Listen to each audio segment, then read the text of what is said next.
Hello everyone, my name is Smithy and welcome back to Runescape for Dummies. Today we are going to be doing a Slayer oriented episode and we're going to be going through how to do the Bloodvelds in the wilderness if you're on a wilderness Slayer task. Now, reason for this guide is because I've been looking for one myself and haven't really found anything that good.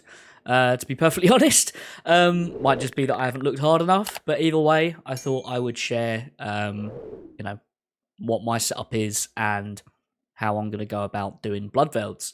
So setup-wise, we're going to need to go to the Wilderness God Wars dungeon, which means we're going to need protective items from the four main gods. So what we've got on is Bando's boots to protect against Bandos. We've got a Zamorak monk top to protect against Zami monsters. Armadillo chaps to protect against the Armadillo ones, and a holy book against the Saradomin. Now, you're probably looking at this setup and going, wow, that's really, really shite. Well, reason is, it's all about our protection because we're going to be out in the wilderness, right? So, with this setup, it means that I'm protecting my zombie axe, my Armadillo chaps, and also my Bando's boots. Everything else we'll lose if we were to die, but it's all stuff that we can easily get back. So, there's no real risk to this setup. Yeah, so it's all cheap stuff, no risk, and we should be okay. Because Bloodvelds, it's always best to wear D'hide against them. So we do have the magic defense bonus with the Armadillo chap, so that will play in rather nicely. Now, everything else that we have is focused around prayer. Explorer's Ring gives a prayer bonus. Also, you've got the energy restore on it as well, which is rather nice. Rada's Blessing, again, it's a free thing. You get it from Elite Diaries. Gives a prayer bonus. Love to see it. Same with the Armadillo Cloak as well. And we're going to be using the Zombie Axe. You could bring a Rune Crossbow, for example, but just be wary of that because it could reshuffle how your protection is going to be done on your item. So when you're doing your setup, if you're not copying exactly what I'm wearing, just be mindful that protect 3 items. You can put on the prayer to protect a 4th, but don't forget that you can get smited. So if you do get smited and your prayer drops and you die, you're losing that 4th item. So just bear that in mind when you're picking your setups. But anyway, to get to the Wilderness Slayer dungeon, or the God Wars Wilderness dungeon, bit of a mouthful on it, I'm going to be using a Rev Teleport. So this will drop us over here, which is the Revenant Caves. And to get to the God Wars Wilderness Dungeon is down here. Now, you could use the Cemetery on the Arceus spellbook, or you could use, I'm not going to attempt to pronounce that one. Or you could use the Obelisk as well, and then obviously you've got the Burning Amulet up here. And you could run from Ferox if you really fancy doing that. But yeah, I'm going to be using the Rev Cage ones just because I've got that handy as a one-click that we can teleport in there.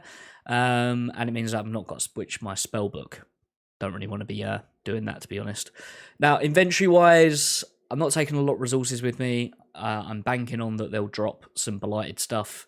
I've got one Blighted Super Restore, I've got some Blighted Manta Rays, and then I've got some Cook Karam ones for tick food. I've got a one-click teleport that will teleport you out of level 30 Wilderness, and then I've got my looting bag as well. Just a quick overview on Bloodvelds though. They give 50 XP per kill, and they've got a combat level of 50. So yeah, bear that in mind when you're looking at XP rates. If you're into that kind of thing, fair enough. There's 5 Bloodvelds that spawn within the Wilderness Dungeon, and yeah, I think with that being said, I think that's enough info. I mean, you can just look on the wiki if you want to read more about them, to be honest. We're going to head over and I'll show you how we're going to get there. All right, so we're going to teleport using our Rev Caves. Yes, please, teleport me into the wilderness. Take me to the wilderness, please. Alright, so let's just go in the Rev Caves there. A little bit spooky.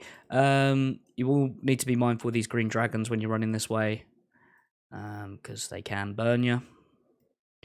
But then we're going to run across the lava maze, and then we're going to run kind of down, never eat shredded wheat, southwest towards the God Wars dungeon. So off we go. It's all looking quiet at the moment, which is always good. Alright, then we can start dropping down south to the dungeon.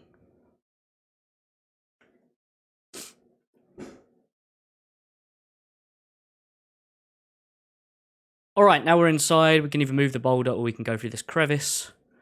Let's go with a move the boulder, shall we? Alright, and let's go through the crevice, down into the dungeon, and yeah, they're Zamorakian monsters, the Bloodvelds. You can see there's a few people in here doing what they're doing.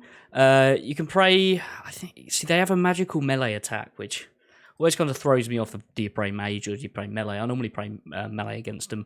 But anyway, that is pretty much it. There's, like I said, there's 5 dotted around in here. They're not in like a set position. They wander around, but they are the big red Bloodvelds because they're part of the Zami alliance, allegiance, whatever you want to call it.